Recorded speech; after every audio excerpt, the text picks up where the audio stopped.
They're not a bad team that's gotten lucky. They're not the 10th best team in the ACC that's had the ball bounce their way. Have they had things bounce their way?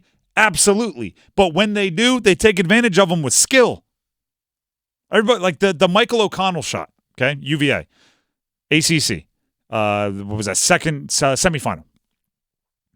Yes, if that shot doesn't go in, none of this happens. If that shot doesn't go in, DJ Burns isn't his biggest star. Kevin Keatts isn't as rich on contract incentives. DJ Horn doesn't get the moments where he's embracing his home city like he is. But guess what? That wasn't a game winner. They had to go win in overtime, right? That wasn't like those types of moments where the ball bounces your way, where you rattle in a game-winning or a game-tying three.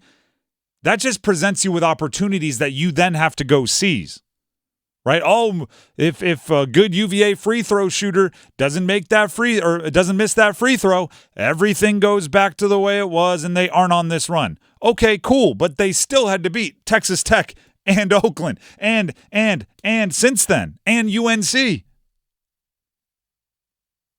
This much is true. Right? I'm gonna say 1, 2, 3, a 4-word sentence that is true. And this is not a fluke. This is not a one-off. This is not on any given day anyone can get hot. DJ Burns is unstoppable. He has faced a billion different defenders. He has faced a billion different strategies in these 9 games. You don't sneak up on anybody the second week of the tournament. Especially not when you were the face of the first week of the tournament. He just has moves, up and unders and post and spin and fake spin the other way, and he uses them to perfection. That's not a fluke. It's not. Do you know what's really impressive?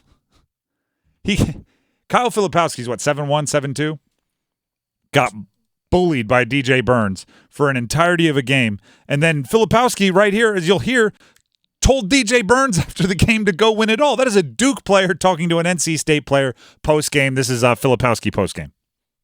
Yeah, he was just showing love to me, and I was showing some love back to him. I told him to go win it all. I told him that he should be proud of himself. I'm proud of him for how much he's accomplished in these last couple months. He's just, even when he beats you, you can't hate him. So just showing some love to one another. Even when he beats you, you can't hate him. Do you realize how likable you have to be to just end somebody's dream, and then they turn around and go, yeah, even when he does that, you can't hate him. Well, I could hate you for a couple weeks, right? I could hate you for a couple days usually, and then, we catch up in the off season. It's all respect. DJ Horn, filled with swag. That when they need a bucket, if they're not going to DJ Burns, DJ Horn's like, I want the ball and I'm going to score. He is that confident.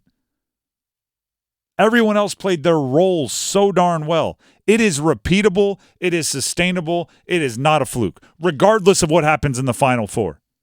You cannot look at the 2023-2024 NC State Wolfpacks run through the postseason and say it's a fluke. They have completely proven that not true. Shout out to, and we haven't, what is it? We're 39 minutes past the hour. Mm-hmm. We haven't even mentioned Mo Diarra. No. Who's unreal. It's been awesome. We haven't mentioned Casey Morcell, who's the leader of the group. Haven't mentioned Jaden Taylor, who made some of the biggest shots on the run. We haven't mentioned Ben Middlebrooks. Bull to China shop. But has never seen a job that could be done with a hammer that he wouldn't want to use a wrecking ball. Yeah. He's like, yeah, we could gently hammer this nail into the wall, or I could bring in a crane and a wrecking ball and see if we can't do it that way. It's just this, and it works. And they all of them, and you throw in Horn and Burns, and you throw in they all come together somehow into a puzzle that works. It is not a fluke. It is the puzzle has come together.